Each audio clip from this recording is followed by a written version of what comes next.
inspiration. Et disait Jésus, toute écriture, par la bouche de Paul à Timothée, toute écriture est inspirée de Dieu. Donc, ce que la Bible nous présente ici est d'abord une inspiration. Et si quelqu'un voudrait emmener une autre inspiration qui ne cadre pas avec l'inspiration par excellence qui sont donc les Écritures, nous disons que c'est la pensée de l'homme. Et donc, l'Écriture aussi sera le seul juge pour corriger à toute fois que nous allons avancer. Je comprends déjà la pensée derrière la question ou encore l'inquiétude du frère Alain. Donc, j'aimerais dire que la lecture a été claire. Dieu, après avoir créé le jardin, et après avoir planté le jardin, voilà, merci beaucoup. Quand il plante le jardin, le Seigneur fait pousser des arbres de toute espèce, dit l'Écriture. Au chapitre 2, la Bible dit que l'Éternel Dieu a fait pousser donc du jardin les arbres de toute espèce.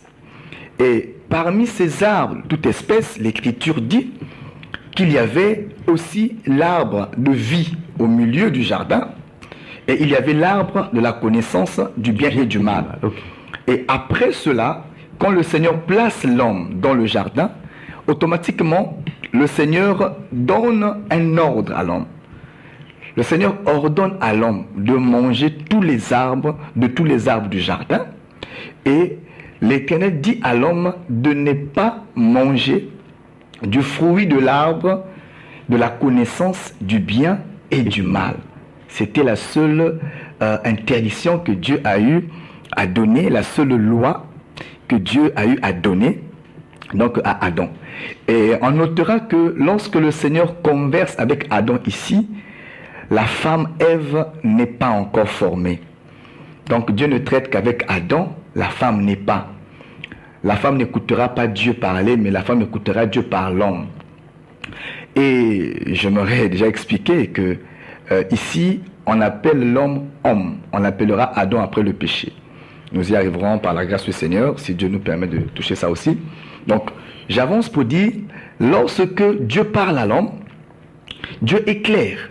L'homme peut manger de tout. Maintenant, je reviens pour dire quelque chose de très important. Le jardin d'Éden n'est pas un mythe.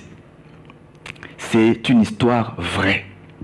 C'est la source ou encore le commencement de la vie humaine sur terre. Adam est réel. Adam a bel et bien existé.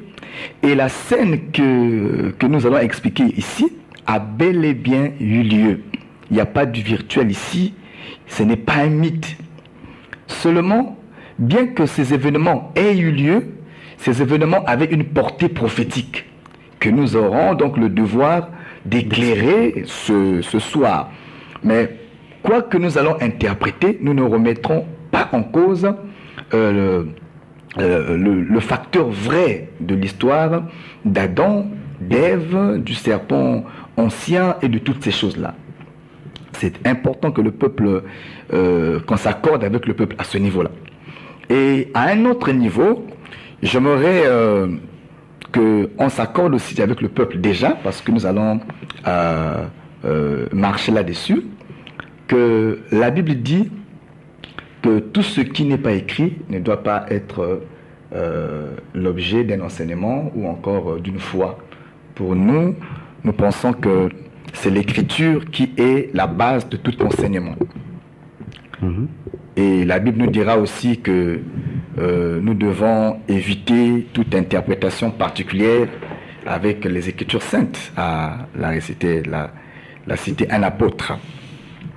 Donc, quand Dieu place l'homme dans le jardin, Dieu commence d'abord par donner à l'homme sa mission. Dieu dit à l'homme qu'il a pour devoir, il a pour mission de garder et de cultiver le jardin. Ça, c'est clair. Dès que je rappelle que Adam n'a pas été formé bébé, Adam est formé adulte, il est formé homme fait. Et dès qu'il est formé, le jardin est formé après, Dieu le prend, le place dans le jardin, il commence à cultiver le jardin.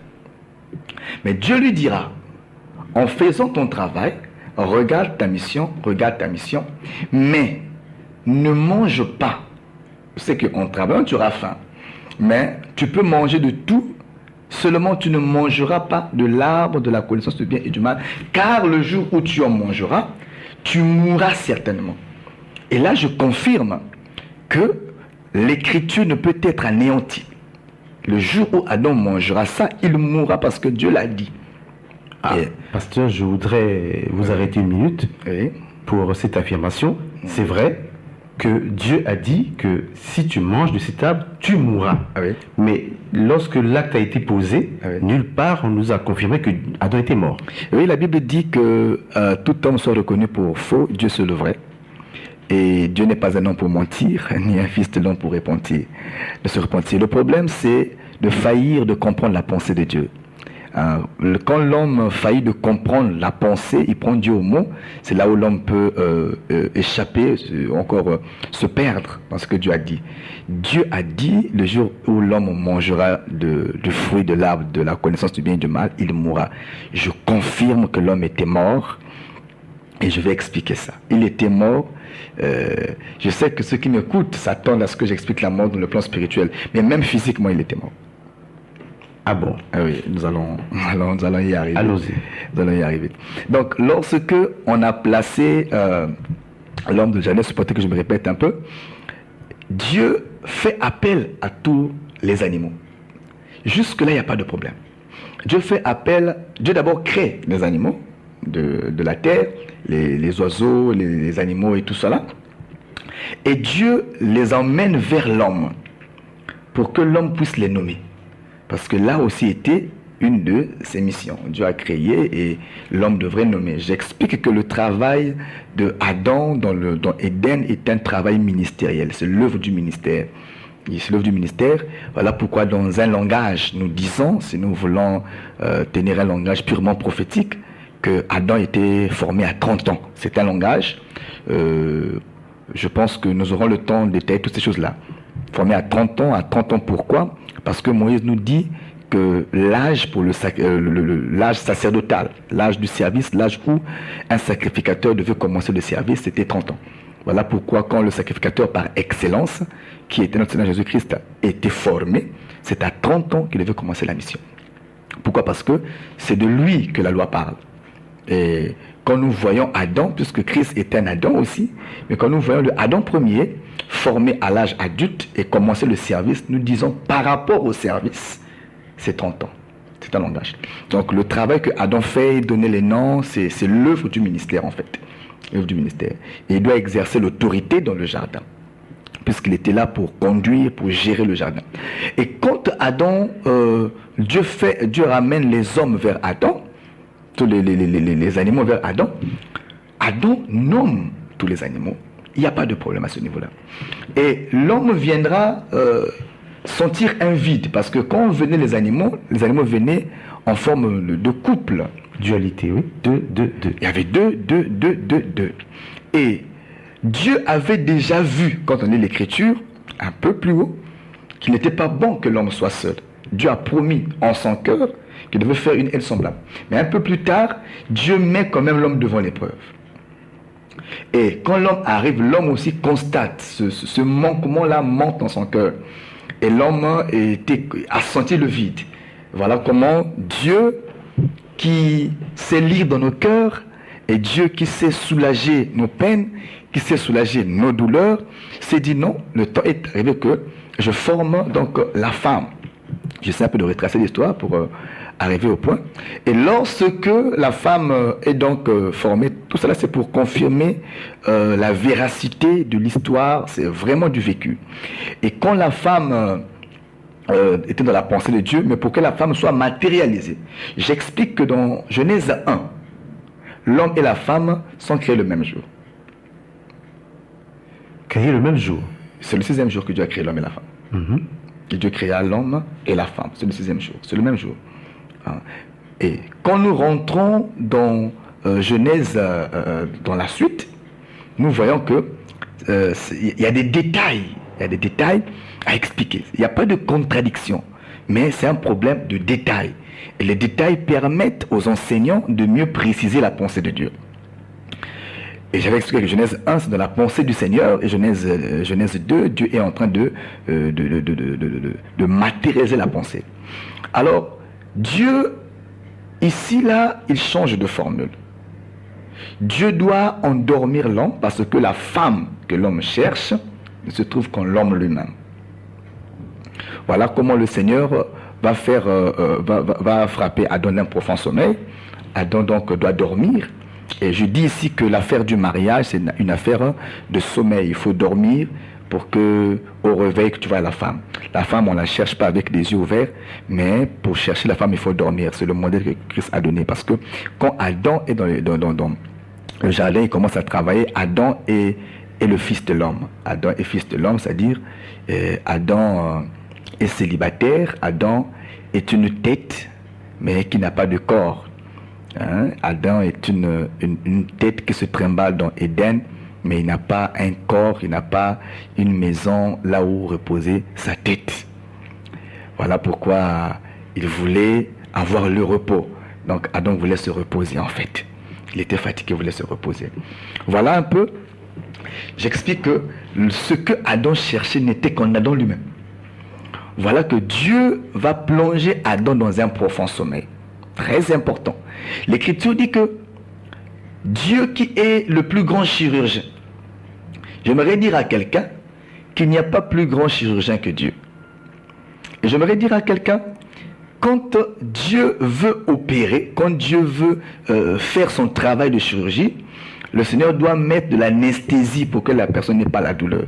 Le profond sommeil ici, c'est le mouvement de l'anesthésie pour qu'il fasse bien son travail.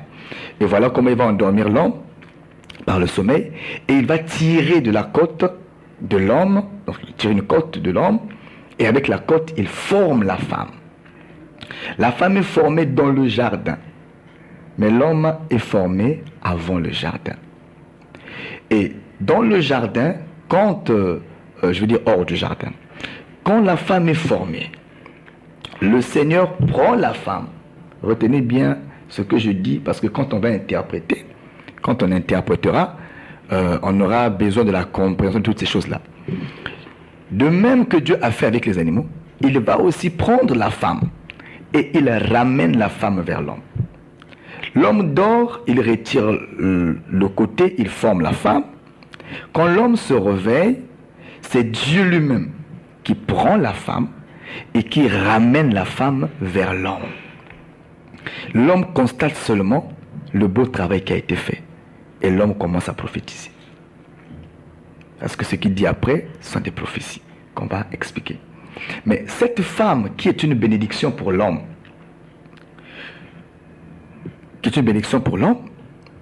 un peu plus tard deviendra un malheur pour l'homme. Simplement parce que quand la loi a été donnée, la femme n'était pas là.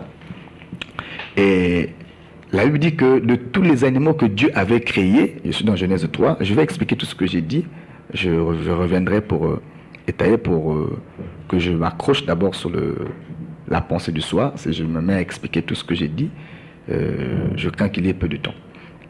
Donc, je rappelle que quand on arrive au niveau de la femme, il y avait un serpent. Donc, Dieu avait créé les animaux, mais le serpent était le plus rusé de tous les animaux ou des bêtes des champs. Il n'était pas le seul rusé, mais il était le plus rusé. Donc il y avait aussi des rusés, mais la ruse du serpent dépassait les choses.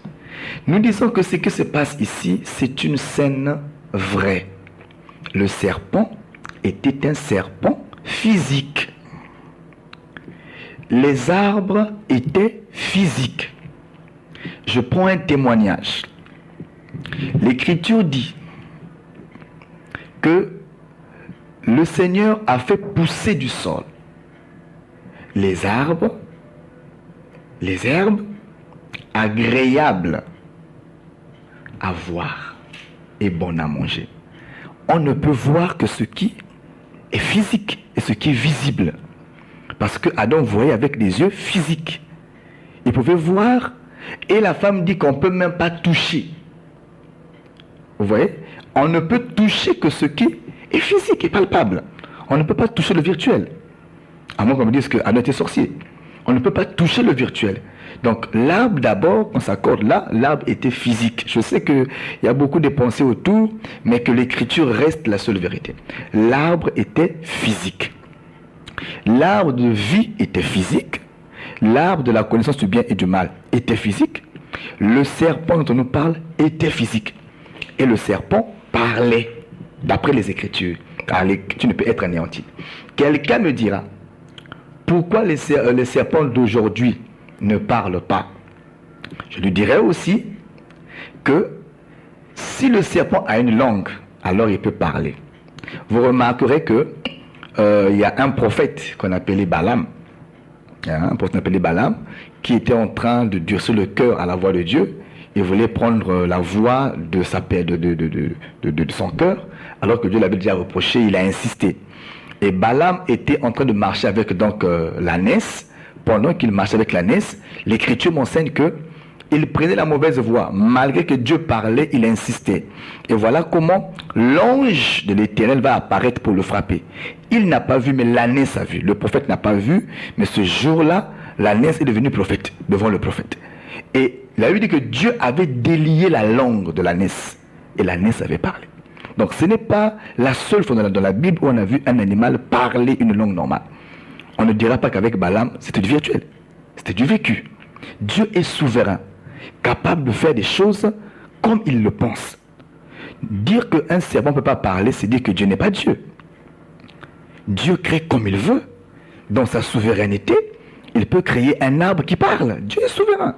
Quand Dieu dit que c'est comme ça, ne mettons pas en doute par rapport à la faiblesse de notre compréhension, ce que Dieu déclare.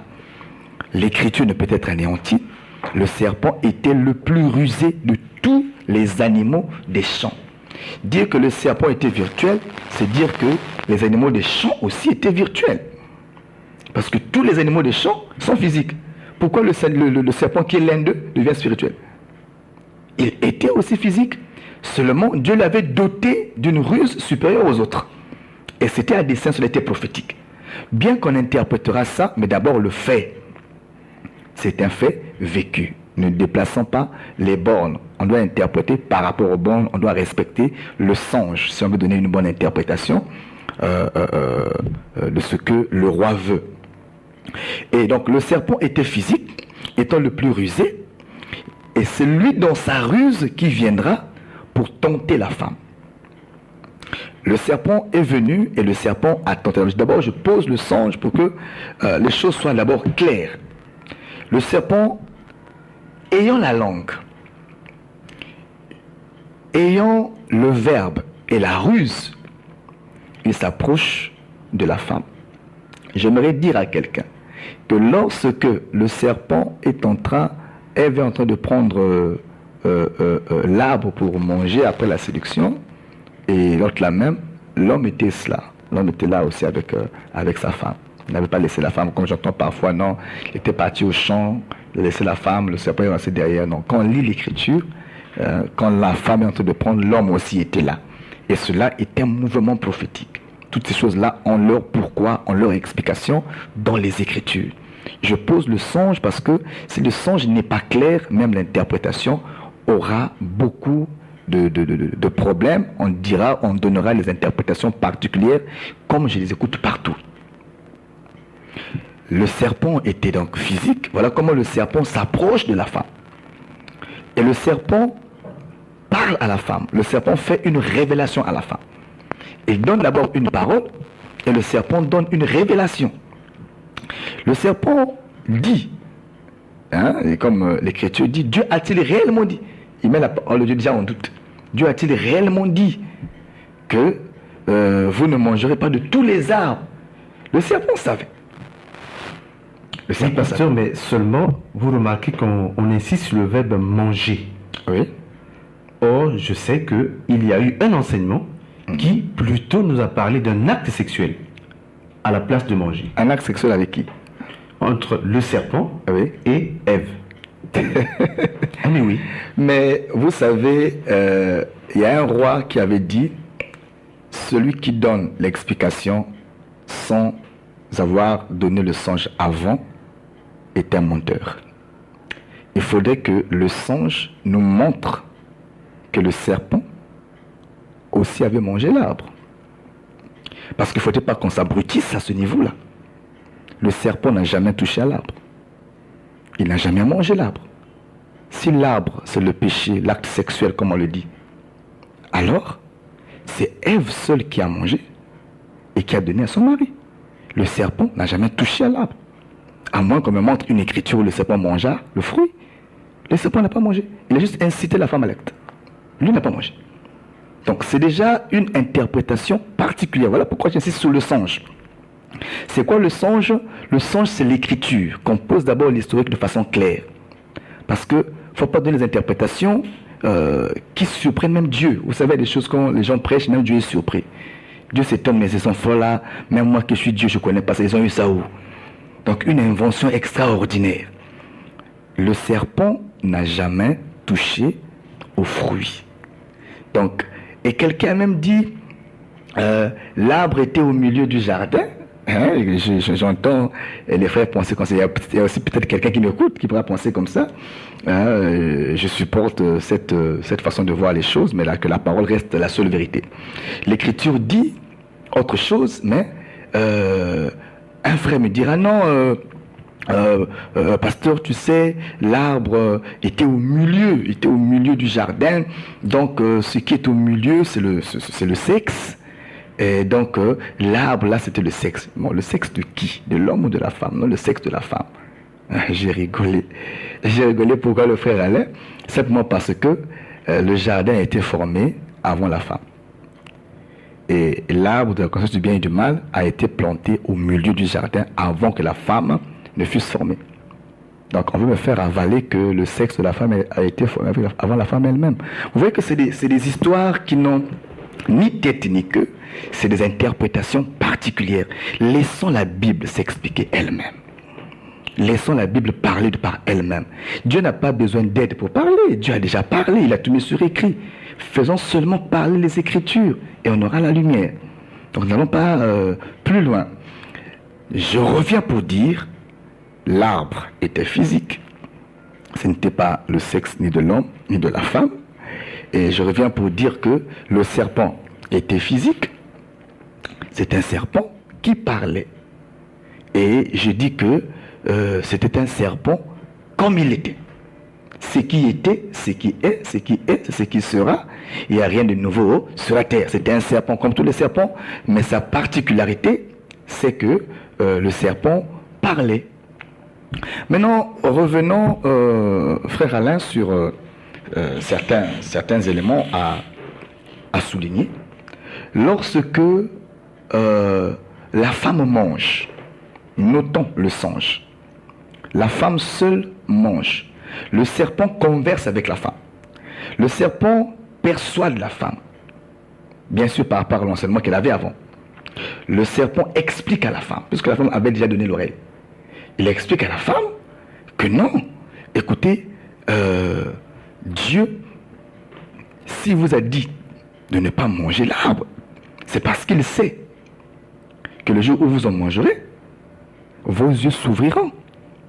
Vous serez comme des dieux, connaissant le bien et le mal. Et ça, Dieu n'a pas dit ça à Adam. C'est une révélation. C'est une révélation que le serpent fait, mais une révélation qui pousse l'homme au péché. Une révélation tendancieuse. Tendancieuse. Une révélation qui pousse l'homme à mettre en cause l'ordre de Dieu, qui pousse l'homme à briser l'ordre de Dieu. Voilà pourquoi nous disons ici, toute révélation, comme celle que tu viens de me présenter à peine, qui ne cadre pas avec la parole, qui ne respecte pas la parole, c'est une séduction du serpent. Faisons-y attention. Ce n'est pas pour la seule fois. Quand le Seigneur est arrivé, on a aussi vu le serpent, donc le diable cette fois-ci, aller tenter le Seigneur sur la montagne, Matthieu 4. Et il est en train d'ouvrir aussi des révélations. Hein, il est écrit, tu peux te jeter, les anges te porteront, il est écrit à ton sujet, ceci, cela. Et tout ce qu'il dit est écrit dans les psaumes. Mais le sens qu'il en donne est un sens particulier. C'est une interprétation particulière. Donc que ceux qui m'écoutent fassent attention et qu'ils aient aussi un peu de bon sens avec les Écritures, parce que c'est des réflexions très faibles qui ne tiennent pas debout dans les Écritures. Donc, qu'on s'accorde que l'arbre était physique pour qu'on commence à interpréter.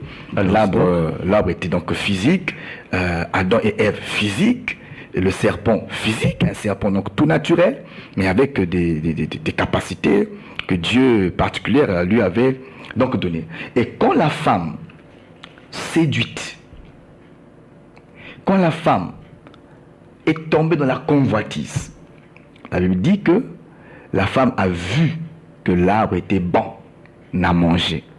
Une fois de plus, nous confirmons, d'après les dires de la femme a vu que l'arbre était bon à manger, dit l'Écriture.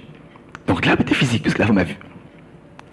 Et lorsque la femme prend, la femme mange. Ensuite, elle donne à son mari. Quand la femme donne à son mari, c'est là où le péché est entré. L'Écriture dira, d'abord là, j'aimerais dire quelque chose. Séduire ne veut pas dire faire l'acte sexuel. Je sais pourquoi je le dis, et je sais que les auditeurs m'attendent là. Séduire ne veut pas dire forcément tromper pour aller faire l'acte sexuel. Mais séduire, c'est simplement une tromperie. Simplement une tromperie. Donc, on peut séduire dans plusieurs sens. On dit que les faux prophètes, par exemple, viennent séduire le peuple. Est-ce que les faux prophètes vont avec le peuple? Non. La séduction, c'est juste une tromperie. C'est juste dire ce que Dieu n'a pas fait pour porter l'homme vers le mal. Donc, notons que le serpent a simplement trompé la femme. Le serpent a utilisé la parole pour tromper la femme. Et la femme est allée manger le fruit et elle a péché en entraînant aussi l'homme. Voilà pourquoi j'aimerais ici souligner, parce que je vais interpréter tout ça là, j'aimerais souligner que l'homme n'était pas séduit. Hein, c'est même le frère Paul qui nous explique ça dans le type de livre de 1 Timothée chapitre 2, que l'homme n'était pas séduit, mais c'est la femme séduite qui s'est rendue coupable du péché. Et l'homme donc viendra pécher par amour. Donc la séduction dont vous parlez en ce moment, c'est une incitation à faire le mal. Évidemment, c'est ça la définition du mot. Je me demande que les gens prennent des sens qui ne cadrent pas avec le contexte. Avec le contexte, c'est inciter à faire le mal. Maintenant, si le mal, c'est le sexe, si le mal, c'est tromper, si le mal, c'est tuer, si le mal, c'est tout là, mais on ne peut pas déduire que la séduction soit une incitation à l'acte sexuel. Non, c'est une incitation au mal tout court. Maintenant, le mal peut se définir tout seul par rapport à l'acte posé. Maintenant, j'aimerais dire, Genèse chapitre 4, verset 1. L'Écriture dit que Adam connut Ève, sa femme, et la femme tomba enceinte. Adam connaît Ève hors du jardin, pas dans le jardin. Ça sont les Écritures qui parlent. Donc déjà, cette hypothèse selon laquelle il y a eu acte sexuel, que ce soit avec Adam ou Ève, avec Ève et le serpent, ça n'a pas de sens. Si d'autant voudront penser que j'y reviens, que le serpent, le fruit c'était l'acte sexuel, alors le serpent n'a pas touché au fruit. Il n'a même pas touché à ça. C'est la femme a touché à ça. Donc nous disons que toutes ces pensées-là sont fausses. Maintenant, frère Alain, je vais descendre par là. Vous permettez que je précise aux auditeurs qu'ils ont la possibilité de réagir pendant que nous sommes en train d'exposer, réagir par SMS au 05 557 85 75. Car nous savons que le sujet est tellement brûlant que nous devons avoir vos réactions, avoir vos questions. Nous pouvons même ajouter un deuxième et un troisième numéro, le 06 945 35 24 ou encore le Non, on reste avec ces deux numéros simplement. Ok. Donc, pasteur, vous pouvez continuer. Et je rappelle à ceux qui nous prennent maintenant là que c'est le pasteur Clid qui vous apporte, le pasteur Clid Mundanga, et berger de l'église Le Rassemblement des Saints, et vous suivez la lumière, je veux dire l'émission, que la lumière soit. Voilà. Voilà. Donc, apportons alors cette lumière-là. Allons-y. Notons une chose importante. Dieu dit à l'homme de ne pas manger du fruit de l'arbre de la connaissance du bien et du mal. Car le jour où l'homme en mangera, il mourra. Et évidemment, peut-être si on n'aura pas le temps de dire ça aujourd'hui, je confirme que l'homme était mort. Maintenant, c'est quoi le péché? Je vais lire une écriture. Beaucoup de gens ont une mauvaise compréhension du mot péché. Je pense que le pasteur Michel pourra nous aider là-dessus. Les gens ont leur compréhension à eux du mot péché. C'est ce qui pousse aussi les gens à mal comprendre parfois l'écriture. Le péché peut parler de plusieurs autres la réalité, mais à la base, le péché, donc on va lire 1 Jean chapitre 3 verset 4. 1 Jean chapitre 3 verset 4. L'Écriture déclare: quiconque pêche transgresse la loi, et le péché est la transgression de la loi. Ah, voilà la définition du péché. Le péché, évidemment, c'est lorsque une loi est donnée. Sans loi, il n'y a pas de péché. Pourquoi on parle du péché? Il faille qu'il y ait une loi. Et ce qui emmène le péché en Éden, ce n'est pas la femme, ce n'est pas le serpent, mais c'est la loi que Dieu lui-même dit, que Dieu lui-même donne, de l'interdiction du péché. Un prédicateur de la Bible a dit: j'ai connu le péché à cause de la loi. Il n'y a pas de transgression sans loi. Que les auteurs qui m'écoutent comprennent déjà, parce que je suis en train de donner l'explication des choses. Celui qui a mis le péché dans le jardin, c'est Dieu lui-même. Je vais y arriver. Et comment?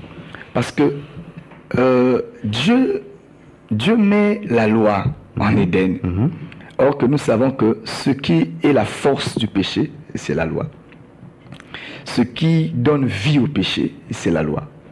Vous retirez la loi, il n'y a plus de péché. Il y a péché par rapport à la loi. C'est quand il y a la loi, il y a interdiction, et que tu brises l'interdiction, on parlera du péché. Le péché, ce n'est pas l'acte. Mais le péché, c'est la transgression à un ordre. Le péché, avant d'être l'acte, c'est d'abord une transgression à une loi donnée. Si voler est un péché, c'est parce qu'il y a une loi qui dit ne volez pas. S'il n'y a pas de loi qui dit ne volez pas, alors voler ne sera pas un péché. Ce n'est pas l'acte qui est péché. Mais le péché, c'est évidemment l'ordonnance ou la loi liée à l'acte qui devient péché lorsque elle est brisée. Je prends un exemple. Vous savez comme moi que Abraham a pris sa sœur pour femme. Mais comme à cet instant-là, il n'y avait pas une loi, une ordonnance qui traitait ce cas et qui interdisait donc à un homme de prendre sa proche parente, la loi avec précision viendra avec Moïse. Mais avant, ce n'était pas une loi. Donc quand Adam prend, Abraham prend sa sœur Sarah, il n'y a pas péché. Au contraire, Dieu bénit ça. C'est bien. C'est bien. C'est même ce que Dieu apprécie, parce que jusque-là, il n'y a pas une loi qui appelle ça péché. C'est un acte normal. Donc, que le peuple comprenne que le péché, ce n'est pas l'acte, mais le péché, c'est la transgression de la loi. Maintenant, le péché peut devenir un acte lorsqu'il y a une loi qui est liée à cet acte-là. Donc, celui qui emmène le péché dans le jardin, c'est Dieu avec sa loi. Vous savez, Dieu pose la question à l'homme après la chute. Toi, pourquoi tu as fait ça? Parce que j'avance, pour expliquer que quand l'homme a péché, il y a eu un temps, et vers le soir, il y a une voix qui parcourait le jardin. La voix de Dieu parcourait le jardin vers le soir. Et tu comprendras avec moi, frère Alain, que si la voix vient vers le soir, alors que l'acte s'est posé un moment avant, donc l'acte là s'est posé en journée, c'est-à-dire le matin. Adam pécha le matin et la voix est venue vers le soir. Qu'est-ce que vous entendez par là? Oui, je veux expliquer tout ce que je dis, que ceux qui m'écoutent se rassurent que je dois bien étaler le songe. Parce que le songe, c'est la base de toute interprétation. S'il faut même que je m'attelle sur le songe, ce serait nécessaire parce que la compréhension de l'histoire, c'est ce qui nous permettra à mieux comprendre lorsqu'on va interpréter les choses. Et de mieux avancer. Voilà. Donc, nous allons comprendre que lorsque l'homme pêche, c'était le matin. Parce que la loi, l'interdiction a été donnée un matin. Et c'est le soir, alors, que Dieu viendra. D'abord, il envoie la voix. Parce que la voix là qui vient, c'est tout un homme. Dieu envoie la voix. Et quand la voix arrive, la voix converse avec l'homme. Mais la voix dit à l'homme, où es-tu? Je me cache. Pourquoi tu te caches? Je suis nu. Qui t'a appris que tu es nu? Donc Dieu savait que Adam était nu. Mais il n'avait jamais vu ça un péché. Parce que Dieu voulait d'un Adam nu. Je vais venir sur toutes ces choses-là. Dieu voulait d'un Adam nu. Et je me dire à ceux qui m'écoutent que la nudité ne parle pas toujours de péché. Dans la Bible, la nudité peut avoir plusieurs explications et plusieurs pensées. C'est vrai que dans un angle, ça peut parler du péché, mais il faut veiller sur le contexte. Dans ce contexte où Adam est formé nu, ce n'est pas le péché. Dieu voulait d'un Adam nu. Là-bas, être nu veut dire être transparent, être ouvert. Dieu voulait d'un homme transparent à lui. Tu vois que l'homme, quand j'avance pour dire que lorsque l'homme a péché, est allé se cacher, Dieu interroge l'homme et à la fin l'homme dit, ah, c'est pas moi, c'est la femme que tu as mise à mes côtés. Dieu appelle la femme. Mais toi tu n'es pas sérieuse, qu'est-ce qui se passe? Et là c'est pas moi, en tout cas c'est le serpent qui m'a séduit. Oh, ah bon? Et bien au serpent, je m'attendais à ce que Dieu puisse interroger le serpent. Il a interrogé tout le monde. Sauf le serpent. Sauf le serpent. Or, la doctrine que Dieu lui-même donne dit ceci. Tu ne peux pas accuser un homme avant de lui avoir écouté. C'est Dieu qui dit ça. Mais ici, Dieu commence à frapper le serpent. Il ne lui a même pas écouté. Mais Dieu sait. D'abord, premièrement, il y a un pourquoi. C'est parce que le serpent n'était pas un homme, c'est un animal. C'était pas un homme. Ça aurait été un homme, Dieu lui aurait demandé de savoir pourquoi tu as fait ça. Mais comme c'était pas un homme, c'était un animal. Comme dit l'Écriture, l'un des animaux des champs. C'était pas un homme. Donc ceux qui pensent que c'était un homme, c'est faux. C'était l'un des bêtes des champs, c'était pas un homme. Voilà pourquoi quand Dieu arrive, il interroge des hommes. Mais le serpent, il interroge parce que Dieu ne peut pas briser la doctrine. Donc la doctrine est dit que tu ne pourras pas condamner ton frère ou condamner un homme avant de lui avoir écouté ou entendu. Mais pourtant, pasteur, ce que j'aurais appris moi, c'est que le serpent devrait être un homme, un être en tout cas, proche de l'homme, qui se situerait entre l'homme et le chimpanzé, pour avoir posé cet acte. Le serpent était proche de l'homme. Ça va vraiment m'étonner. Pourquoi? Parce que quand Dieu a laissé l'homme seul, l'homme a regardé parmi tous les animaux. Il n'avait personne de semblable à lui. Même le chimpanzé aussi, le singe était là. Mais l'homme n'a pas vu dans le singe sa ressemblance. Ne disons pas n'importe quoi. Le serpent était déjà là. Pourquoi Adam n'a pas vu que le serpent était comme lui? Si seulement le serpent était comme l'homme, il n'aurait pas besoin d'une Ève. Parce que le problème de l'homme, c'est d'avoir une aide semblable. L'homme n'avait jamais eu d'aide semblable avant la formation de Ève. Et l'unique aide semblable de l'homme dans le jardin d'Éden, c'est Ève, la femme. Donc, le serpent était, d'abord l'Écriture dit, il était le plus rusé de tous les animaux des champs. Mais comment on ne comprend pas l'Écriture? C'est simple. S'il est plus que les autres, c'est l'un des autres. C'est un animal comme les autres. Un reptile comme les autres.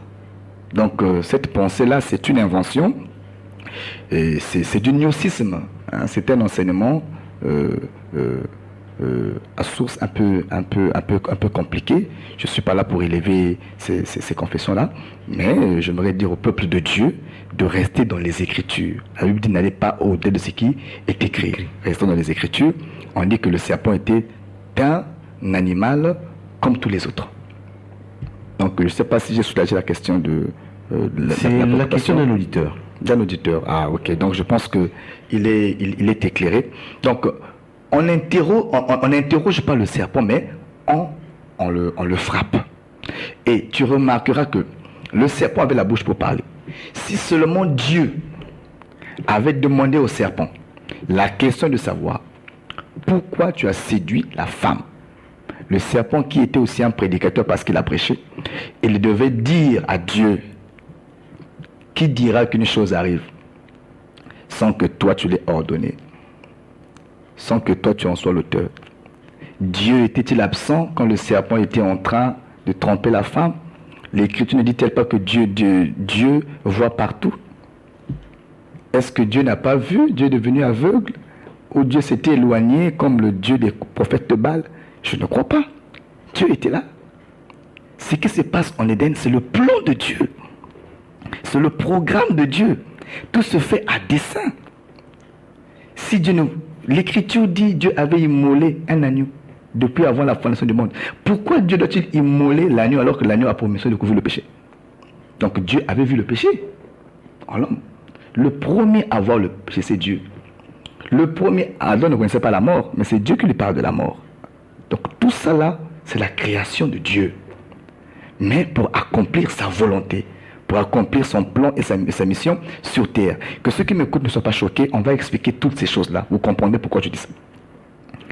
Donc l'homme a péché le matin, je reviens, mais c'est le soir que la voix est venue pour qu'un animal soit tué, et qu'on puisse donc couvrir l'homme avec la peau, je vais dire la peau de l'animal qui était tué.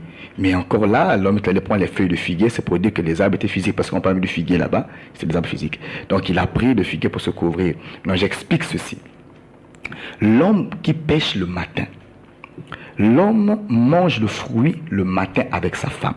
Le serpent n'a jamais mangé ni touché au fruit, je le répète.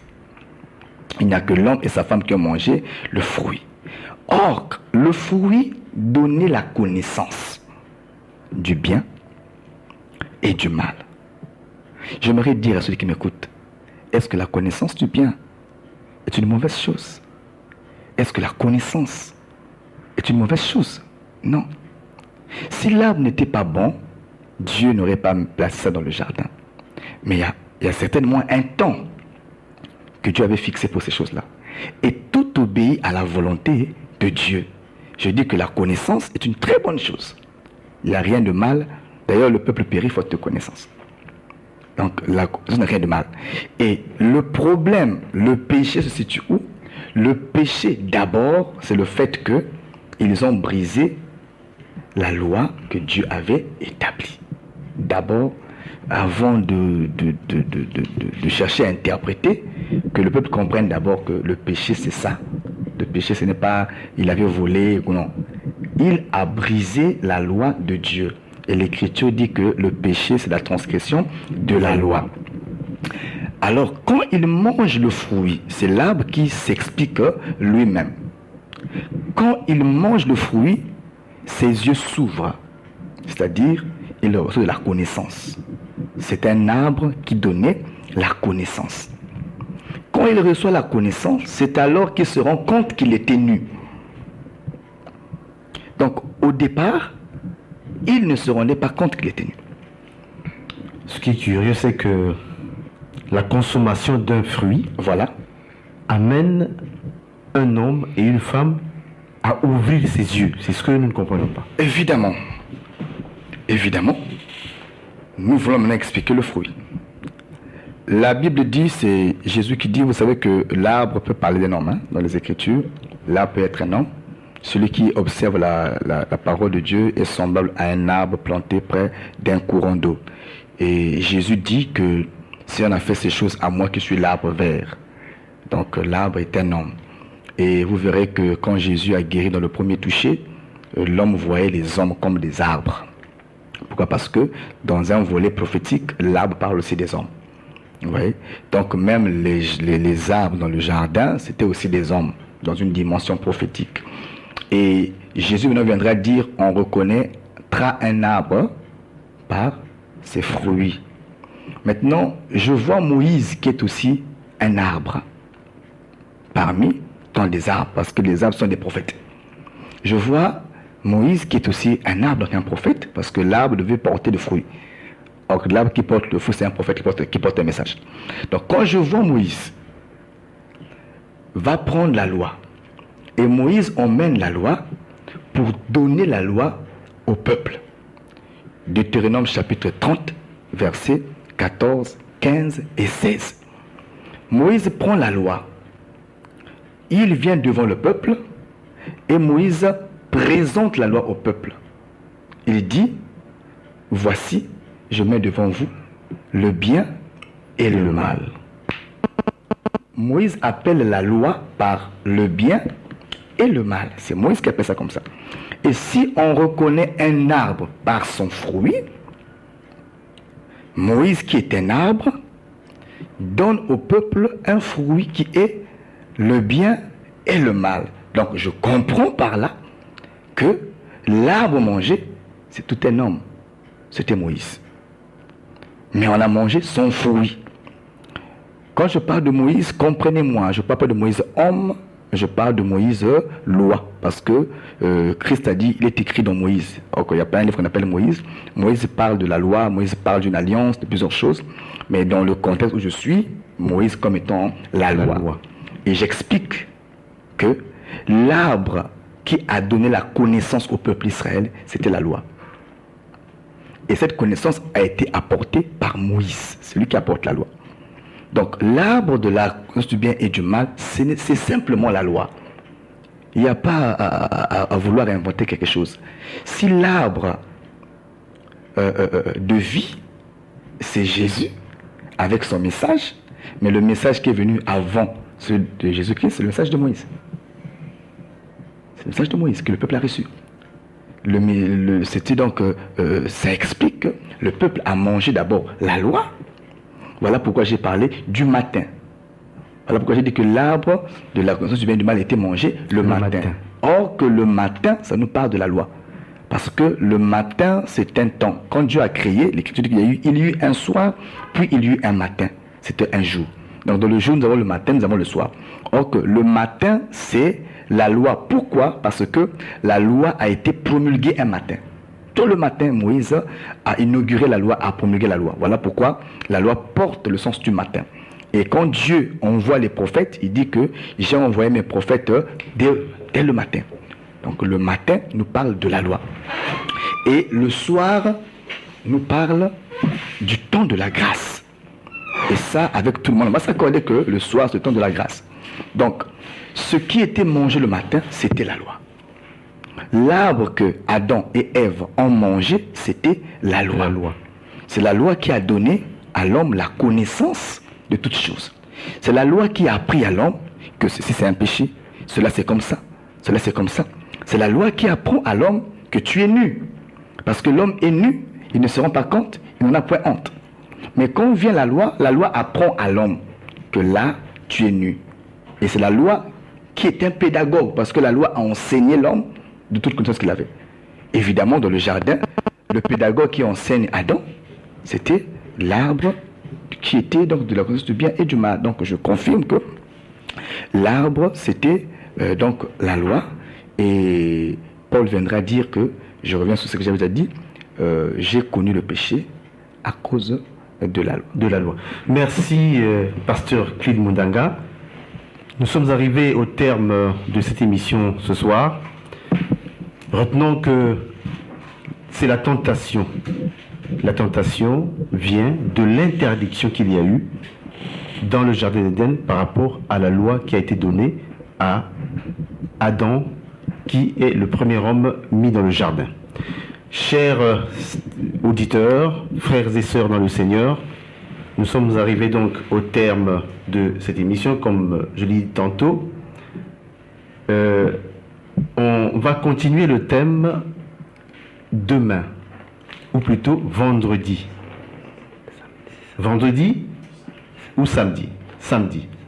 Alors, samedi, nous gardons la même heure de 21h40 à 22h30. Je l'ai dit hier, nous sommes sur le thème de la Genèse, qui est le jardin d'Éden et le péché originel. Oui. Que ceux qui ont des oreilles entendent ce que l'Esprit dit à l'Église corps de Christ, que ceux qui entendent comprennent. À bon entendeur, shalom. Et comme une épée, elle fait aussi couler le sang. C'est la vraie circoncision.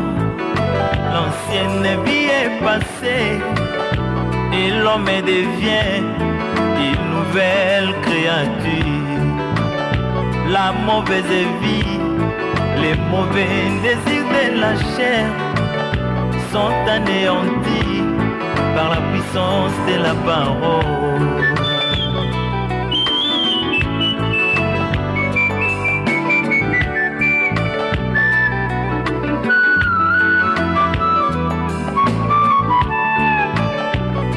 J'ai vu Pierre après les visions du Saint-Esprit. Il s'est levé pour prêcher la parole de Dieu. Oh, en entendant bien, beaucoup d'hommes sont blessés. Et ma Bible me dit qu'il y a 3000 convertis. Mais pourquoi pas dans notre temps? D'un côté la parole est allégée, ils l'ont rendu faible pour plaire à leurs fidèles. Bien que de l'autre côté, la parole est bien prêchée, mais l'incrédulité envahit les hommes.